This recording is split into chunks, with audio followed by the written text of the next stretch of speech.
Bueno, bienvenidas sean. Estamos en una clase más del tema de Tefila y gracias a la señora Nagali, que es la que patrocina la clase, y vamos a hablar, ahora estamos en días que son esenciales, muy importantes, entre la fiesta de Rosh Hashanah y Yom Kippur, son conocidos como los 10 días de Teshuvah, 10 días incluyendo los 2 días de Rosh Hashanah, es decir, el primero y el segundo de Tishrei ya cuentan porque el 10 de Tishrei es el día de Yom Kippur, es el día del perdón, donde el pueblo de Israel es purificado. Evidentemente el Yom Kippur no es relevante para el Noahida, pero hay una enseñanza que escuché esta semana que me pareció demasiado buena, que aplica para todos, ¿sí? Vamos a ver además inclusive dos ejemplos de antes de que fuese a Israel el pueblo de Israel y ya vemos que es algo bien relevante, ¿sí? Es respecto al tema de la Teshuvah, el retorno al Creador, y bueno, yo creo que ustedes han estado ya estudiando varias clases, han estado escuchando enseñanzas respecto de este tema, sin fin, porque Baruch Hashem, hay muchas enseñanzas, pero hay un rabino con el que yo conecto demasiado que se llama Senior Ashkenazi, es un rabino que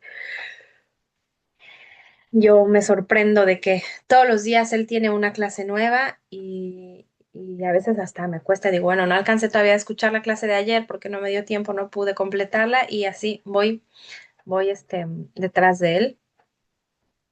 Y él hablaba un concepto que es completamente psicológico, que lo vamos a ver aquí, del tema de la Teshuvah. Y tenemos varios ejemplos, ¿sí? En todo lo que es el Tanaj de personas que hicieron Teshuvah. ¿Sí? ¿Qué significa Teshuvah? Es retornar al creador, lo que vendría siendo en palabras coloquiales el arrepentimiento, aunque ya hablamos que el arrepentimiento es solamente un paso, pero vamos a decirlo, el retorno al creador y el hecho de seguir ese crecimiento espiritual. Entonces, bueno, hay varias enseñanzas que voy a, sí, a incluir, no solamente me voy a basar en lo que dijo el Rav Señor Ashkenazi, también algo que leí durante la fiesta de Rosh Hashanah, que esto también nos deja, por lo menos a mí me, me dejó como con claridad este punto, ¿no? Un rabino Abriel se llama, hace la diferencia que por supuesto él cita a otros rabinos, ¿sí? No me acuerdo del resto de los rabinos que él cita, pero, perdón, tiene una enseñanza donde él explica que existen dos niveles de teshuva, ¿sí? La teshuva que es la elevada y digamos, la más baja, ¿sí? Así es como se dividen, repito, es una enseñanza antigua. Y entonces es algo muy, muy importante, que la teshuva más básica, ¿sí? Tiene que ver con nuestro refinamiento personal, nuestro refinamiento de las cosas que em, cada uno tiene que hacer de acuerdo a las cosas que va viendo, ¿sí? En su vida, que la gente le va diciendo, que la persona sabe, va reconociendo que eso es lo que tiene que perfeccionar. Ese es el nivel, pero nos dicen, es el nivel más bajo. Prácticamente nos dicen, es como el tema de perfeccionar, ya se los voy a resumir, ¿sí? La parte del trabajo emocional, el trabajo de las midot, el trabajo de lo que son siempre se me olvida esta palabra. Las midot son cualidades, ¿sí? El trabajar las cualidades que cada quien trae. Hay quien tiene un temperamento de más enojo, hay quien de tristeza, hay quien de angustia, hay quien tiene más que trabajar el tema del miedo, cada quien en lo que se vaya encontrando. O digo, todos tenemos al final nivel de miedo, de angustia, de temor, de enojo, de sí, tristeza. Es una combinación, pero no es el mismo nivel. Hay personas que tienen que trabajar más un punto que el otro. Entonces, eso vendría siendo la teshuva básica, la teshuva que va al tema más emocional. Este es solo una definición, ¿eh? Hay otras explicaciones, hay otras enseñanzas, pero este punto no lo hemos tocado. Y dice, la teshuva elevada tiene que ver no solamente con lo que la persona viene a reparar,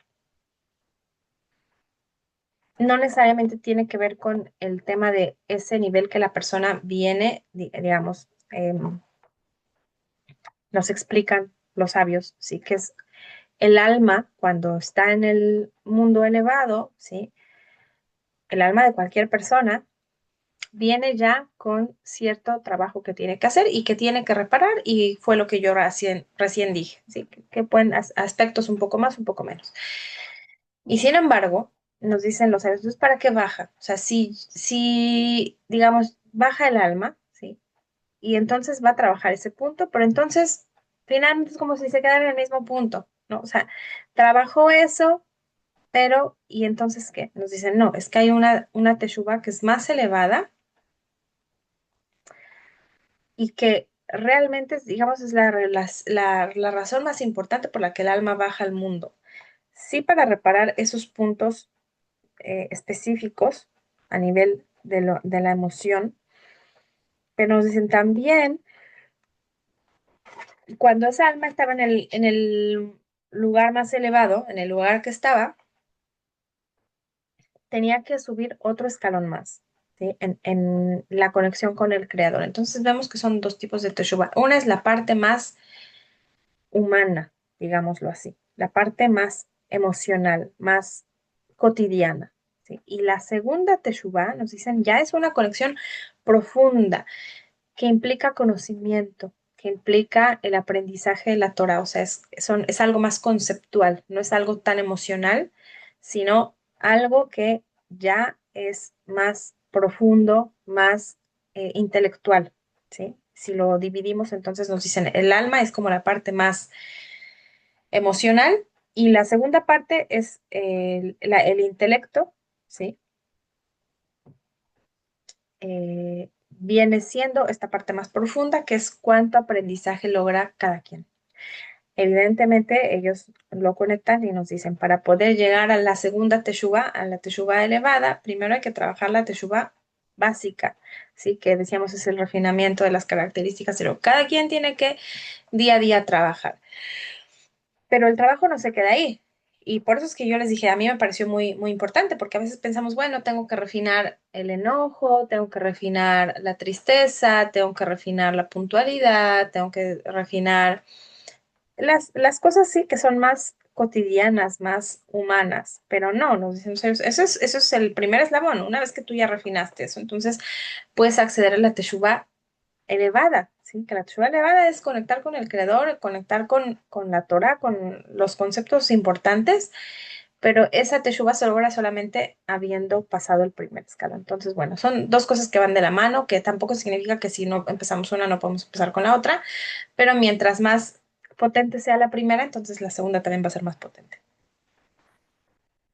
Y además nos da cierta respuesta de para qué el alma bajaría entonces una y otra vez y otra vez y otra vez, si es solamente para trabajar esas cosas puntuales emocionales, y la respuesta es no, también para trabajar la otra parte que es la conexión más profunda. Bueno, entonces ahí hasta ahí la enseñanza del Rab Aberger. Y vuelvo entonces al Rabbe Ashkenazi, que él habla acerca de la Teshuvah diciendo que encontramos varios ejemplos en el Tanaj que hacen Teshuvah, pero tenemos un ejemplo que hay un Midrash que habla que la Teshuvah más elevada de todas fuera de Reuben. Reuben es uno de los hijos de Jacob y nos dice, esa fue una Teshuvah que debemos de aprender de ella. ¿Sí? Entonces, bueno, también hay otro Midrash que nos dice que Adán Arishon volvió en Teshuvah del pecado, del primer pecado que cometió cuando Hashem le manda no comer de ese fruto que estaba prohibido. Después vemos que em, este Caín, sí, que mata a su hermano, nos dicen también, tiene una especie de Teshuvah y por eso es que Hashem al final lo cuida y dice que está prohibido matarlo. Entonces vemos que él también vuelve a Teshuvah. Hizo algo muy, muy, muy, muy grave, pero hace Teshuvah. Este ejemplo es de Rav Ashkenazi, pero ahora también en la fiesta estudiábamos que hay una Teshuvah que es importante, que es la Teshuvah de Ismael. Sí, Ismael en español, el hijo de Abraham. que además tiene un mérito muy grande que se estudia esta porción en la Parashá, uno de los días de Rosh Hashanah, siendo que sabemos hoy en día dónde derivó toda su simiente. Sin embargo, seguimos leyendo, o sea, eso no quita que en este episodio especial de la Torá vemos que la Teshuvá de Ismael es una Teshuvá clara, es una Teshuvá puntual y nos hace recordar también algo que da cierta esperanza, que es que Hashem mira la Teshuvá de Ismael en ese momento, ¿sí? No mira hacia adelante lo que Ismael va a hacer después. Él tiene misericordia y lo salva gracias a esa Teshuvá que fue sincera. En ese momento que Hashem lo salva, porque dice que él reza, ¿sí? Recordando ese episodio, dice que Agar, su madre, se aleja de él, ¿sí? Era un joven y lo deja ahí porque como ya se estaba muriendo, no tenía alimento, no tenía agua, ¿qué es lo que hace? Ella se va, se da la espalda, se aleja para no ver a su hijo morir. Dicen, bueno, eso nos demuestra cierto nivel de crueldad, ¿no? No lo acompaña a su hijo, lo abandona, lo deja. Y ahí es donde él reza, y ahí es donde Hashem lo escucha, ¿sí? Y dicen los sabios, Hashem lo escuchó porque su rezo fue real, ¿sí? Su teshuvah fue clara, fue puntual. Y por eso tiene el mérito de ser salvado, ¿sí? Entonces vemos que hay varios ejemplos, yendo al episodio de los hijos de Jacob, ¿sí? Las tribus y el episodio de Joseph, que lo venden, lo tiran al pozo, al final lo venden y bueno, el hermano se va de esclavo a Egipto, esa historia se la saben seguramente, y después de que pasan estos años que él ya va creciendo, se va desarrollando, pasaron 20 años hasta que ellos se vuelven a reencontrar. Y bueno, en esta parte más, digamos, de más tensión, donde ellos quieren demostrar que son inocentes, hay varios eventos que se van dando y dice que la Torá relata que los hermanos dicen, estamos siendo castigados porque no escuchamos el clamor del muchacho. ¿Qué muchacho? Yosef, ¿sí? O sea, ellos entendieron que lo que les estaba pasando era porque habían sido crueles con Yosef por no haber escuchado el clamor. Más bien por haber sido indiferentes a su llanto, ¿sí? Ese es el punto el que dicen, esto nos está pasando por eso, ellos se identifican, ¿sí? Pero entonces ahí también vemos un tema de Teshuvah, ¿no? Al final, bueno, se reencuentran, el papá llega, ellos son llevados a Goshen después de que van varias veces, van y vuelven varias veces de Canaán a Egipto y finalmente cuando vuelven con Jacob y vuelven lo que son las 70 personas que hasta ese momento eran el pueblo de Israel, entonces bueno, en ese momento todavía no se conoce como Am Israel, pueblo de Israel, sino más bien era como Bet Jacob, que era como los hijos de Jacob, la casa de Jacob, ¿sí? Ahí todavía no reciben el título de Am Israel, sino es hasta que salen de Egipto, que Moshe lo saca, que ese episodio, bueno, va a venir después, pero hasta ese momento, bueno, eran Bene Israel, los hijos de Israel, ¿sí? O Bene Jacob. Bueno, entonces ellos llegan, todas las familias, las familias de los 11 hijos, y se establecen en Goshen, en Egipto. Entonces vemos que ahí también hay un proceso de Teshuvah. Y así podemos traer varios ejemplos. Sin embargo, nos dice este Midrash al que yo estaba citando, que la Teshuvah más especial es la de Reubén.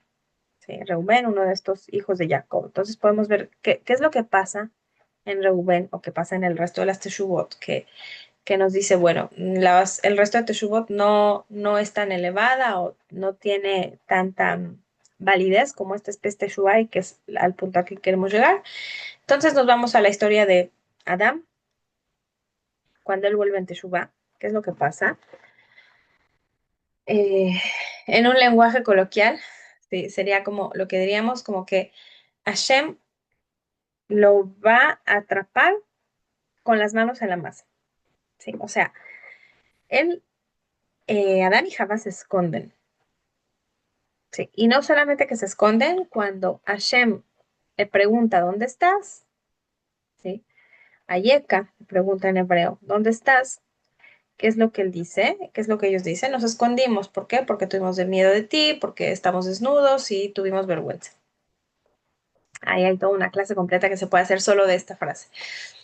Pero vamos a ir al punto que ahora nos convoca.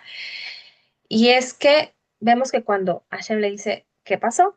¿Sí? ¿Qué es lo que él contesta? De primera instancia, dice, la mujer que me diste. Sí, él no acepta su culpa.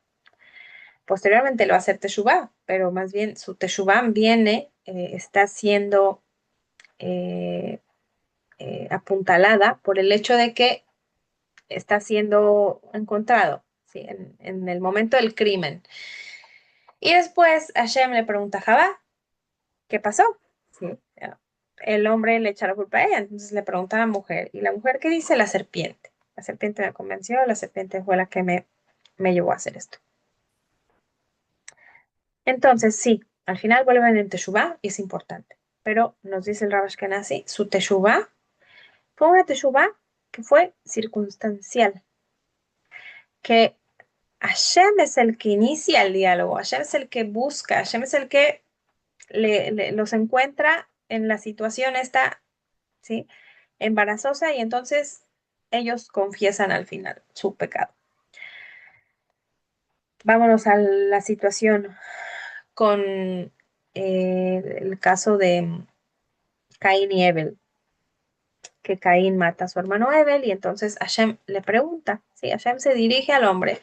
En este caso, bueno, todavía había un nivel mucho más elevado de conexión, entonces le preguntaba directamente y le pregunta, ¿dónde está tu hermano? Esa es la pregunta que le hace, ¿sí? Y entonces, ¿qué es lo que le contesta? Le contesta con cierto sarcasmo, ¿sí? Y hasta una manera altiva, ¿acaso soy yo guarda de mi hermano? Esa es la pregunta, la respuesta que él da. Entonces vemos que tiene algo similar con la situación de Adán, su padre, su madre también, Javá, que él no pide perdón de entrada, él no dice, ay, me equivoqué, ay, hice mal, ay, tuve celos, no, él altivosamente dice, bueno, ¿y yo qué, no? ¿Yo qué tengo que cuidarlo? ¿Qué tengo que hacer? Y vemos que entonces la Teshuvá sigue siendo desde un lugar de un poco obligado, digámoslo así. Me voy ahora al caso de Ismael, donde su Teshuvá, ¿en qué punto es? Es antes de morir. Sí, su Teshuvá es porque se está quedando sin comida, sin bebida, sin aliento, está agonizando, por eso es que la madre se aleja. Y en ese momento de ruptura tan profundo, ¿qué es lo que él hace? Entonces clama a Hashem y se arrepiente. Y esa teshuva, bueno, se recibe. Pero igual sigue siendo carente. Seguimos avanzando en el otro ejemplo que pusimos, que es Jacob y los hijos de Jacob, y que ellos dan cuenta que hicieron mal con el acto de vender a su hermano. Ahí también toda una discusión de si lo vendieron, si solamente lo dejaron, y hay una interpretación obviamente basada en los psukim, que deja ver, da cierto sejud, da cierta credibilidad hacia los hijos de Jacob, que dicen en realidad ellos le estaban dando un escarmiento, y porque además lo que ellos mencionan, que su pecado fue que no escucharon su llanto, el llanto del muchacho. Ellos no dicen que su pecado fue venderlo, ellos no dicen que su pecado fue que hicieron creer a su padre que estaba muerto, ¿sí? Y según esta explicación nos dicen porque ellos realmente pensaron que se murió. O sea, si nosotros leemos y por ahí, si les da curiosidad, lean esta sección y se van a dar cuenta que dice que ellos lo tiran al pozo, que ellos se van, ¿sí? Y entonces dice que llegan los Ishmaelim, que después se los venden a hace mención de los Ishmaelim y también de esperen, se me olvidó ahora, pero bueno, son dos pueblos. Uno se lo pasan al otro, Midianim y los Ishmaelim, ¿sí? Los Midianim lo sacan, y los Ishmaelim lo venden o al revés, ¿sí? Pero son dos pueblos. Y entonces nos dicen, en realidad quien lo vendió no fueron sus hermanos, quien lo sacaron del pozo no fueron los hermanos, ellos se fueron a comer, se alejaron porque él estaba gritando y lo dejan ahí gritando, se van para que no les moleste. Y ya al rato cuando vienen a buscarlo, ¿qué pasa? Que ya no está. Entonces ellos realmente creyeron que había muerto.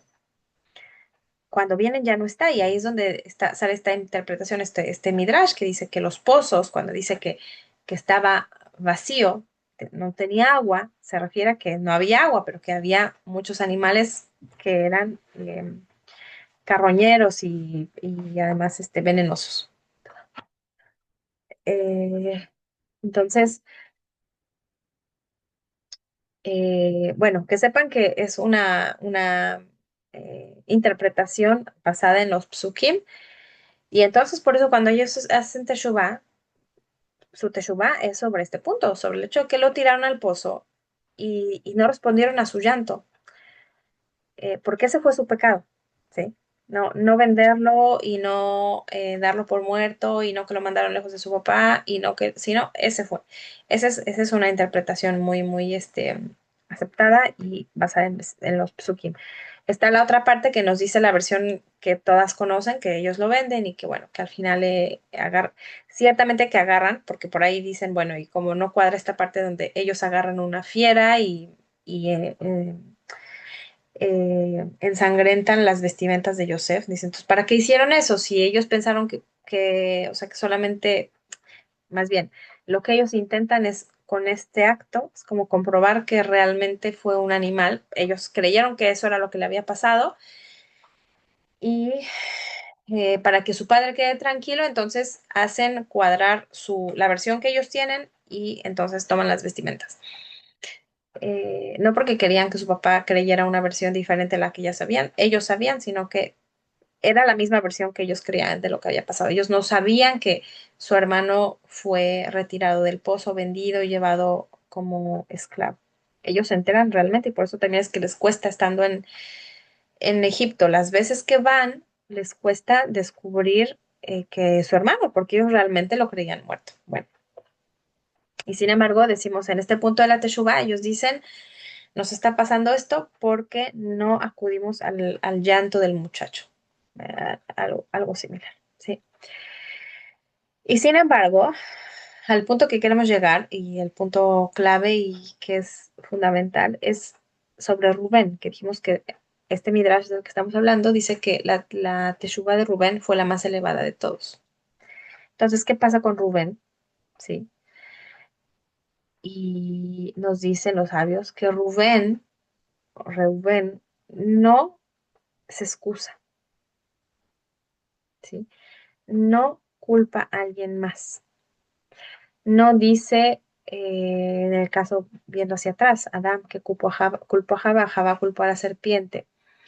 Eh, con Caín, él no dice, bueno, que yo tenía que cuidar a mi hermano, ¿no? Este argumento que decíamos tan, eh, ¿cómo se dice? Como desafiante. En el caso de los hijos de Jacob, vemos que reconocen su pecado, pero ellos se quedan a ese lugar de, bueno, lo hicimos sufrir, lo hicimos llorar, pero no entienden como realmente la gravedad del asunto. Ellos en cierto punto están seguros que, o sea, Joseph los molestaba, ¿sí? Entonces ellos tenían este coraje, ¿sí? En contra de, y por eso es que les lleva a hacer todo esto. Y entonces vemos que en el caso de Reuben, él está dispuesto a pagar un precio por lo que hizo. Él entiende que lo que está pasando es por lo que hicieron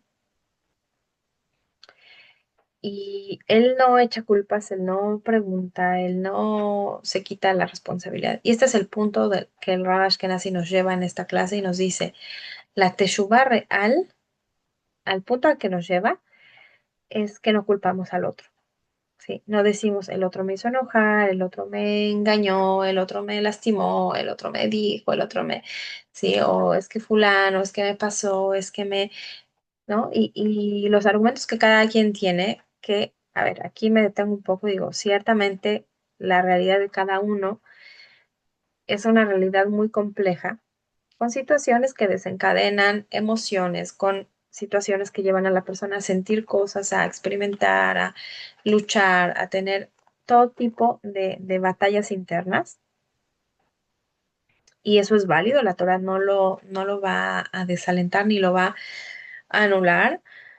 Pero aquí el punto que se centra el Rav Ashkenazi es la teshuva real consiste en aceptar tu responsabilidad en el asunto, ¿sí? Porque puedes pasar el tiempo echando culpa, ¿sí? La teshuva puede ser desde, sí, me equivoqué porque el otro me hizo, sí, me equivoqué o me caí porque el Rav Ashkenazi ponía un ejemplo, ¿no? Decía, porque bueno, mis condiciones de vida eran difíciles y entonces eso me llevó a actuar así. Y repito, es un tema muy delicado, porque sí, o sea, la realidad a veces va a orillar a las personas a hacer ciertas cosas y sin embargo, la postura, decíamos, del libre albedrío, de la libre elección, al final apunta a que nosotros somos responsables, ¿sí? Sí es cierto que está la presión social y eso juega un punto muy importante. Sí es cierto que está el tema familiar que pesa bastante. Sí es cierto que está el tema genético que también tiene un componente, sí, el componente ambiental, el componente económico y al final somos esa combinación de todo. Pero fíjense cómo inclusive en la propia filosofía, en la historia, en las ciencias sociales, ¿sí? La sociología, a veces se intenta explicar cosas, desde la psicología inclusive, ¿no? Y explicar comportamientos, elecciones, la conducta, ¿sí? Lo que viene a ser otra cosa que se estudia mucho en la psicología es qué es lo que va a generar que una persona tenga ese deseo por algo, ¿no? O sea, el interés hacia una cosa. Em, y sin embargo, ¿sí? Aquí el Rav Ashkenazi es muy claro y apunta a decir, si tú quieres realmente, realmente, realmente hacer teshuvá, lo que tienes que hacer es asumir. Y decir, sí, puede que mi familia, y puede que mi entorno social, y puede que en la escuela me pasó, y fulano me hizo, sí, pero al final lo que uno tiene que hacer es seguir el ejemplo de Reuben, como el Midrash nos dice, que lo que él hace es reconoce y dice, sí, yo hice mal, ¿sí? Em, y nos dice, esa es la teshuva más importante, es la teshuva más grande, la teshuva más fuerte. No repartir culpas, ¿sí? Sino asumir responsabilidades y decir, yo elegí, con los elementos que tengo, finalmente yo elegí ese punto, esa cosa, ¿sí? Y de esa manera, por un lado, cuando la persona asume responsabilidades, deja de buscar culpables, ¿sí? Deja de culpar a otros, el hecho de asumir y hacerse cargo de lo que está pasando. Entonces, la persona también a nivel emocional hace un paso muy importante, que es, eh, ¿qué te llevó a elegir esto? ¿No? O sea, ¿por qué tú lo elegiste? O sea, ¿qué hay en ti que al final tú sí elegiste ese camino? Y entonces, ¿no? Para llevarlo ya, cada una, enfocarlo en su vida, hay que pensar cuál es ese punto de teshuva que tanto nos cuesta, que tanto es difícil avanzar, que tanto es difícil dar ese paso. Y la pregunta es qué tanto hemos asumido que al final de cuentas, al final de cuentas, hay una elección. No digo otra vez que no cuente todo lo demás, lo externo, ¿sí? El ambiente, la familia, la sociedad, la época, la situación ambiental, todo eso cuenta. Pero al final la elección es nuestra, ¿sí? Y el judaísmo siempre va a apuntar a ese tema, de la elección es nuestra. La elección, además el Rav Ashkenazi también trae la fuente de otros rabinos. Y a mí me hace pensar en, por ejemplo, el Rambam, que fue un rabino de hace 1000 años, muy importante en España y era muy ilustrado, era además formado, era médico, era, bueno, de- era científico. Y la alajá que él dicta, la ley que él dicta, tiende a una cuestión un poco o bastante más racional, sí, que hay otras líneas que son como más esotéricas, más de cuestiones, lo que hablábamos la vez pasada, el tema de las señales, y que si uno hace tal cosa, entonces puede ser señal de algo, ¿no? Y esto que la persona a veces intenta leer entre líneas, y creo que yo les decía esta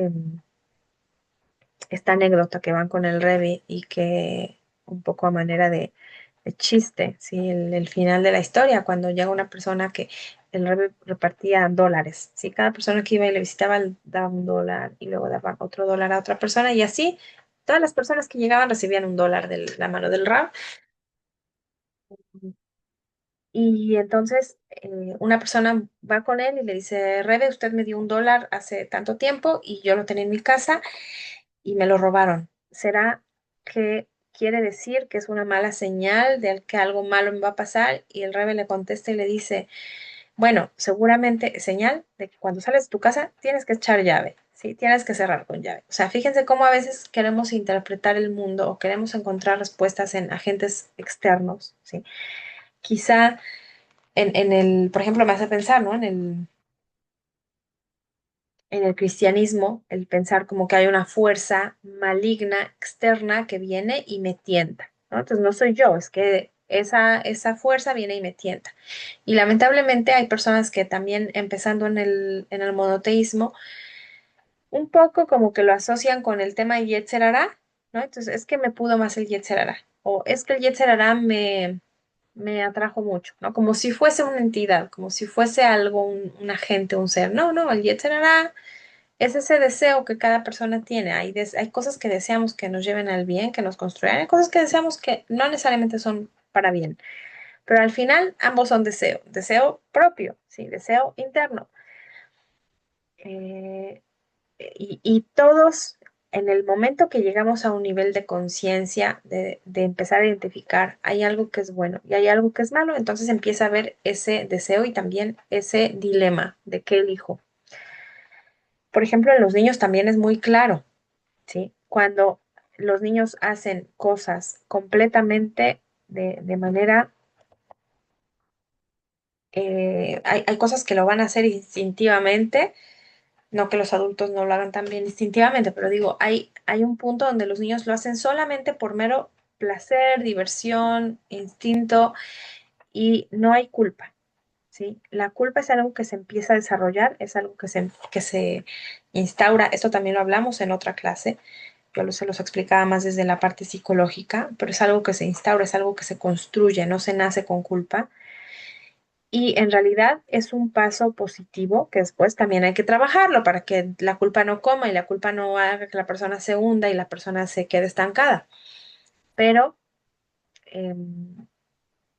que por cierto, para esto hay una historia también muy linda que nos hace pensar en esta conexión que hay con, con Hashem en el día del juicio, ¿sí? Que nos dicen los sabios. Imagínate que tú estás llegando, y está basado en una parte de la tefila, por cierto, que dice, imagínate que tú estás llegando a tu juzgado. No sé si yo les puse ese ejemplo, pero ya ustedes me dirán, creo que no se los había puesto. Imagínense que ustedes están llegando a un juzgado, les van a hacer un juicio, que ustedes están ahí paradas, sí, esperando, llega el tribunal, llega el juez, llega todo el equipo, y ustedes descubren quién es el juez, su papá, ¿sí? ¿Cuál es la sensación? ¿Qué pasa? Sí, el juez es mi papá. Ah, bueno, ok, mi papá. Entonces es como un poco de calma, ¿no? De bueno, es mi papá, entonces pensando en el mundo un poco, ¿cómo decirlo así?, echado a perder, entonces seguramente que todo va a ir bien, ¿no? Porque va a favorecer. No es la idea. La idea es, mi papá quiere mi bien. ¿Sí? Si me da un juicio que es duro hasta cierto punto, no es porque se ensaña, sino es porque Él quiere el bien para mí. Entonces nos dicen los sabios, cuando es Rosh Hashanah, la sensación que debemos de tener es, bueno, el que me está juzgando es mi papá, ¿sí? Y Él quiere el bien para mí.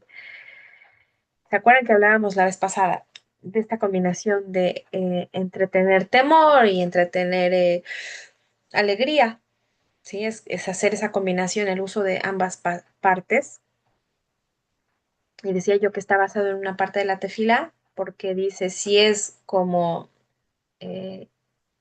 es como hijo, ten misericordia de mí. No,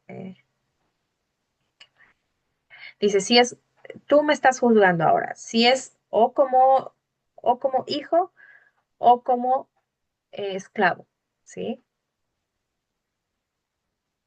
Dice, si es como hijo, ten misericordia de mí, y si es como esclavo, pues te ruego que tengas clemencia. No, en ambas partes se ruega por algo, pero no es lo mismo que el rey esté juzgando como padre, ¿sí? Que como esclavo. Entonces nosotros decimos, hacemos mención a ambas opciones, ¿sí? Si me estás juzgando como padre, bueno, entonces cuídame, ¿no? Si me estás juzgando como esclavo, bueno, ten clemencia de mí, pero en ambos puntos estamos rogando porque el juicio sea favorecedor. Entonces vuelvo a la enseñanza del Rav Ashkenazi que nos dice, si tú asumes, si tú reconoces, entonces tienes trabajo por delante. Sí, sí, nosotros, yo. Si yo reconozco que lo que estoy mal, no es que le estoy echando la culpa a alguien más, que alguien me hizo, me dijo, entonces tengo que trabajar. El momento que yo echo la culpa, yo reparto la responsabilidad, ¿qué pasa? Entonces me quedo con menos trabajo que hacer, ¿sí? Y si yo asumo, ok, esto es mi responsabilidad, entonces em, me hago cargo del asunto, ¿sí? Nos dicen, ahí es donde realmente la teshuva puede ser profunda. La teshuva puede ser de potencial, de crecimiento. Y el Ra también hace mucho hincapié al inicio, a la mitad, al final de su clase, que a eso es a lo que se refieren los sabios cuando dicen que cuando una persona comete pecados, sus pecados se convierten en méritos. Sí, que además es una frase fuerte, pero además lo vemos también en uno de los reyes, que luego en Teshuvá, y bueno, que justamente esto es lo que se menciona. ¿A qué se refiere esto? Que cuando una persona vuelve en Teshuvá, eso que hizo mal, eso que la persona se arrepintió, ya lo construyó. Y entonces cuando la persona está en Teshuvá, eso que hizo mal es como que hizo muchas cosas buenas. Es súper complejo el asunto, pero dicen, cuando la Teshuvá es real, eso se cuenta como un mérito, no como un pecado. Ya el pecado ya se borró, porque ahora es un mérito que la persona recibe a partir de eso. Entonces es un tema complejo y que por otro lado es simple. Yo creo que no dije nada nuevo que ustedes no sabían, pero el hecho de tener esa claridad de sí, la teshuva real consiste en yo soy responsable de lo que me está pasando. Sí es cierto que hay cosas, y repito, que son circunstanciales, que una persona se enfermó y que una persona hizo algo que me perjudicó. Está bien. Eso no significa que, o sea, yo soy responsable de cómo reacciono. Sí, el otro hizo, sí es cierto, no le quito su responsabilidad, no digo, él hizo bien, ¿sí? O no digo, y Hashem me lo está mandando y es un instrumento de Hashem y bueno, entonces lo tengo para hacer. No, la pregunta es, y esto también a veces yo hago esta pregunta invertida cuando dice una persona, pero es que ¿por qué Hashem me manda tal situación una y otra y otra y otra vez? ¿Sí? Y una respuesta posible que yo doy, no digo que sea siempre la correcta, pero es quizá Hashem te está poniendo ahí porque lo que quiere es que tú decidas, que tú te muevas, que tú te quites de ahí, ¿sí? No es que Hashem quiere que te lo mande otra vez y otra vez y otra vez para cargarte de piedras y hacerte lo mismo. No, no, quizá te está mandando esa situación porque lo que tienes que hacer es moverte, es decir, no más a esto, te mueves y te quitas, ¿sí? Pero bueno, eso ya sería una situación más específica y a cada quien claramente que nos toca hacer ese trabajo, ¿no? qué es lo que tenemos que hacer esa teshuva real y dónde tenemos que asumir y dónde sí le dejamos a los otros, no porque estamos repartiendo culpas, que yo hace rato dije esta frase, ¿no? Que a veces queremos repartir culpas, como en el caso de Adán, que reparte, dice, bueno, esta parte es de Jabá y la Jabá dice, este es de la serpiente. Aquí era trabajo de Adán decir no. Sí, y el otro vino y me hizo y me ofreció y me dijo, pero yo dije que no, y ahí es donde se corta esa cadena. Entonces, no se trata de ir por la vida, ¿sí? Eh, ¿cómo decir esto? Queriendo cargarlo todo, ¿sí?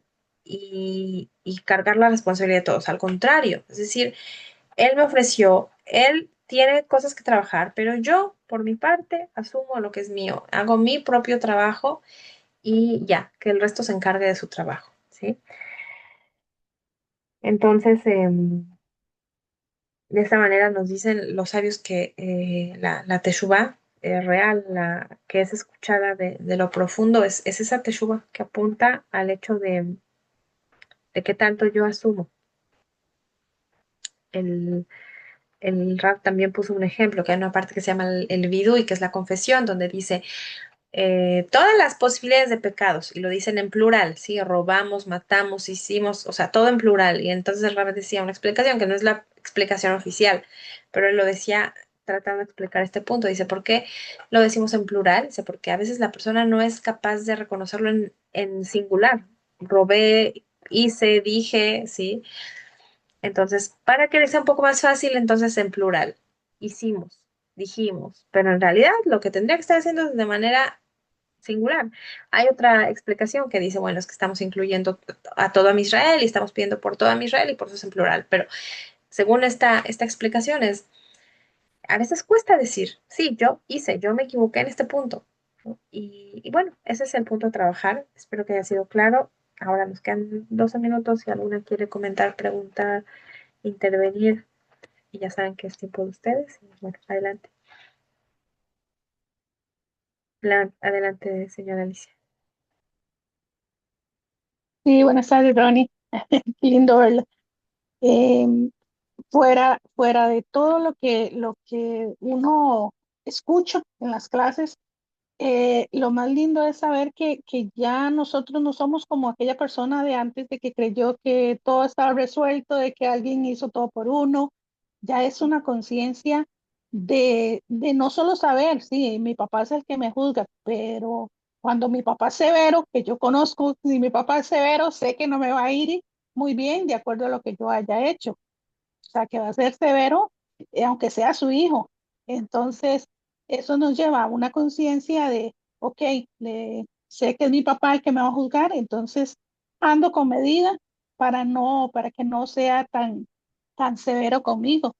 Y así es lógico en la vida. Entonces, estas fechas son, bueno, al menos para mí son importantes porque te hacen establecer esa conciencia de hacia dónde voy, qué es lo que tengo que hacer, y no solo pensar de que, bueno, este año me queda para hacer lo que yo quiera, andar en chingue, y a fin de años mi papá me va a juzgar y me va a ir bien. Entonces, es esa conciencia de individual de cada uno de nosotros, lógico. Y, y muy lindo todo lo que dijo hoy y le agradezco mucho por esas clases y a Nagali y a todas las que hacen posible que uno vaya aprendiendo más y encaminándose ya uno más seguro, ya uno sabiendo que todo es mi culpa y que puedo corregirlo. Más que todo, puedo corregirlo y caminar correcto para que no llevar el saquito, como digo yo, ya a fin de año muy cargado. Muchas gracias. Gracias por su comentario. Y creo que usted toca dos cosas importantes que rescato. Una es que vemos entonces cómo no tiene nada de lógica que haya un ser que se haya sacrificado, ¿sí? Y que haya limpiado los pecados por todos, porque ¿qué caso tiene? O sea, ahí no hay teshuvá. Si alguien más lo asumió, alguien más, sí, hace ese proceso por mí, pensándolo como una posibilidad, pues ahí no hay teshuvá. O sea, bueno, ya alguien ya me limpió, alguien ya me expió, ya, ¿no?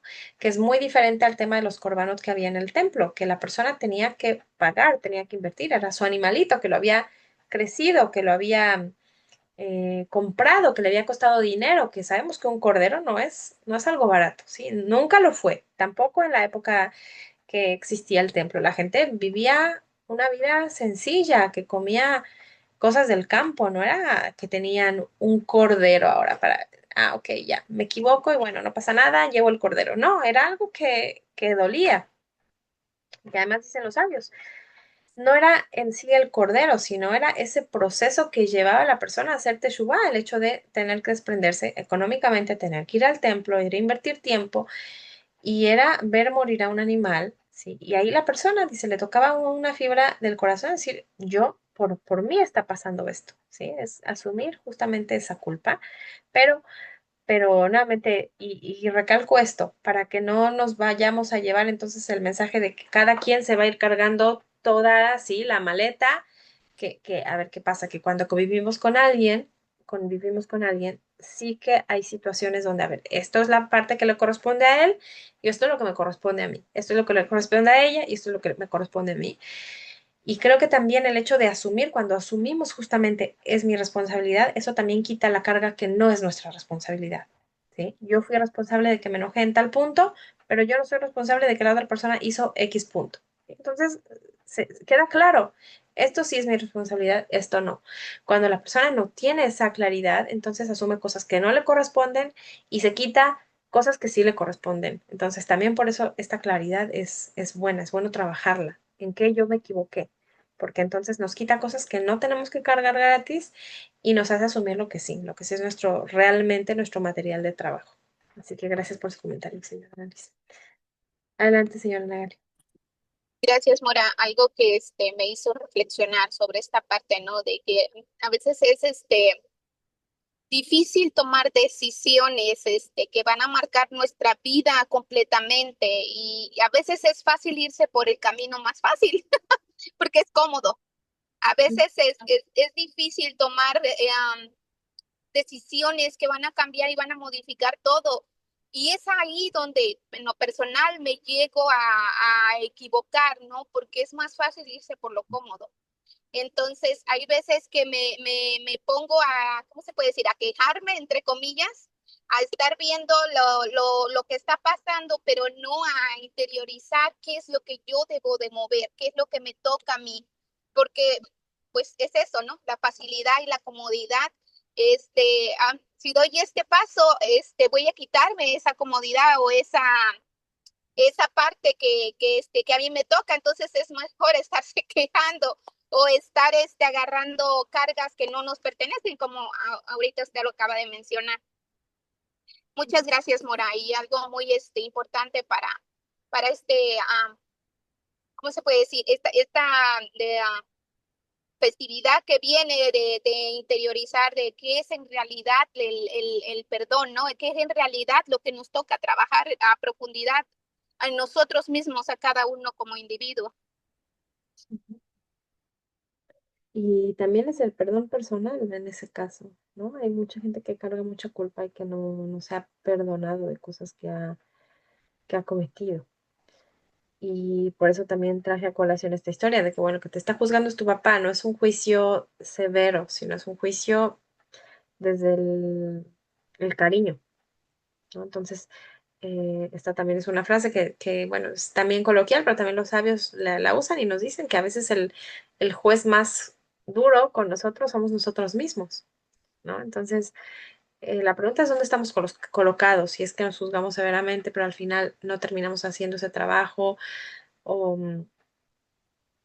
es decir, la conciencia y este grado de culpa, yo les decía, en cierto sentido es bueno, porque es una alarma, es una manera de decirnos, eres consciente que tienes cosas que trabajar, pero la culpa cuando ya es excesiva, cuando ya es algo que limita, que la persona solo tiene culpa y no avanza, entonces ya es en exceso y ahí ya no es funcional. Sí que la culpa tiene una función, pero no es paralizar y no es que la persona se quede solamente ahogada en la culpa. Entonces eso es importante también tenerlo bien claro. Em, ¿Alguien más quiere comentar? Adelante, Carmen. Sí, bueno, shalom a todos. Sí, Mora, yo por lo menos sufro a veces de culpabilidades, o sea, mucha culpabilidad. A veces me siento muy culpable. Entonces, eso también me ha costado un poquito, porque anteriormente, pues, se le hacía a uno raro echarle la culpa solamente a esta persona, a esta persona que ya no, o sea, sí, pero ahora que sabe uno que todo lo que le está pasando uno en su vida es para rectificar, el balance siempre me ha quedado como pidiéndole al Eterno que me ayude mucho porque a toda hora entonces estoy diciendo, esto es rectificación, pero hay otras cosas que digo, ay, no, pero eso no lo hice en esta vida, ¿qué hago? Entonces veo que yo soy como una persona que se culpa bastante. Gracias, Carmen, por tu comentario y por la confianza. Creo que también aquí en el tema de la rectificación, no verlo solamente como algo que nos cayó del cielo, ¿no? Sino justamente conectarlo con, ok, es algo que ya está, lo tengo aquí, sí, lo tengo que enfrentar, pero la pregunta es, ¿cómo hago yo para salir de esto?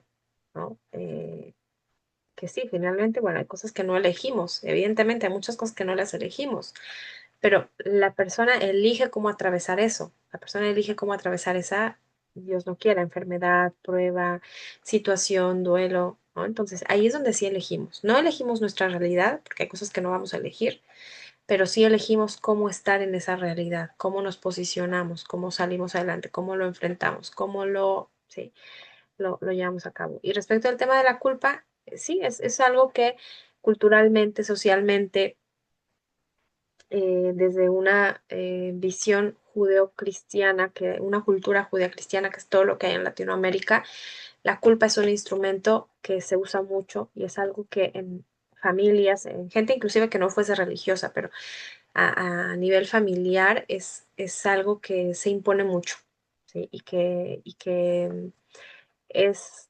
un punto muy, muy importante y sobre todo en mujeres. La culpa suele ser más elevada en mujeres que en hombres. Entonces, es también un punto a trabajar el hecho de quitarse esa culpa de encima. Sobre el final, la culpa es una señal de que algo que hay que trabajar, pero hasta ahí. O sea, no ayuda en más. Y, y echarse la culpa o decir, bueno, por mi culpa o por lo que yo hice, ¿no? Al final es estancar el proceso, ¿no? Porque al final sí, ok, tuve la culpa. Eso es un punto de la teshuva, ¿no? Reconocer mi error. Pero de ahí sigo adelante, ok, ya lo reconozco, lo confieso, lo abandono el pecado, ¿sí? Y no lo vuelvo a hacer. Entonces, seguimos adelante. No nos quedamos enfrascados en el tema de la culpa.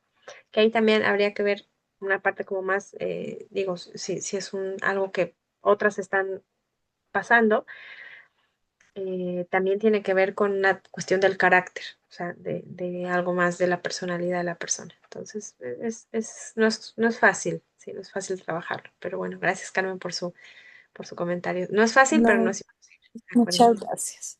Muchas gracias, Mora. Gracias. Bendiciones. Escuchamos, déjenme ver quién más levantó la mano. Díganme por qué no. Señora Alicia, ¿la levantó otra vez? ¿O es correcto o es de la vez pasada? No, Mora, una preguntita pequeñita. ¿Qué papel Sí, juega en la... Perdón, ¿me oye? Sí. sí, sí, sí. Ok. ¿Qué papel juega en la vida de nosotros, sobre Teshuvah, nuestros defensores? Esa es. Gracias. Sí, wow, es una pregunta bien compleja. La verdad que no sé si la puedo contestar. O sea, lo que sí es que están los acusadores, los defensores, ¿no? A nivel espiritual, no sé si a eso se refiere, pero la mejor Sí, a defensa eso me refiero. la mejor defensa que tenemos son nuestras mitzvot, son nuestros actos, nuestros buenos actos. O sea, eso es lo que construye a esos defensores, ¿no? Entonces, mientras más tenemos, pues sí, es como que nos estamos haciendo un escudo más grande. Entonces sí que tiene peso, pero a la hora de la hora, o sea, yo no le puedo decir, mire, en esta situación sí, en esta no, aquí sí, aquí no, porque pues es algo que solamente Hashem sabe, ¿no? Cómo lo calcula, cómo lo hace. Pero evidentemente que sí sirve y que sí es algo que pesa, porque, bueno, finalmente nuestras acciones son las que nos van llevando a ese nivel espiritual, ¿no? Está de la mano. Así que también una invitación, por eso es que en estos días también se reza el tema de la Teshuvá, Tefilá y Tzedaká, son cosas que ayudan al tema de la Teshuvá, que son cosas que están, eso también creo que ya lo habíamos tocado. Bueno, gracias a todas, gracias señora Nagali, gracias por su presencia acá.